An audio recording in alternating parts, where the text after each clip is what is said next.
அன்பு நண்பர்களுக்கு வணக்கம். இன்று காணும் திருத்தலம் நம் வாழ்வில் மிகப்பெரிய மாற்றத்தை ஏற்படுத்தக்கூடிய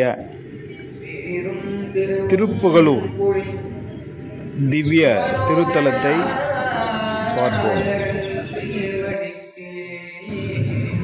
மூலவர் அக்னிபுரீஸ்வரர், தாயார் கருந்தார் குழலி, தலவிருட்சம் புன்னை மரம், தீர்த்தம் அக்னி தீர்த்தம், தேவார பாடல் பெற்ற ஸ்தலம்.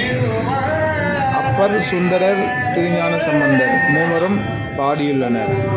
முருகநாயனார் அவதார ஸ்தலமாகும். சுந்தரமூர்த்தி நாயனாருக்கு செங்கல்லை தங்கக்கல்லாக மாற்றிய ஸ்தலம் இந்த திருப்புகலூர். வாழ்க்கையில் சொந்த வீடு வேண்டுவோர் நிச்சயம் தரிசிக்க வேண்டிய கோவில் திருப்புகலூர் அக்னிபுரீஸ்வரர் கோயிலை சுற்றிலும் நீங்கள் காணும் இந்த அகழி உள்ளது. இது வேறு எங்கும் இதுபோல் காண முடியாது. நன்றி. வாழ்க வளமுடன்.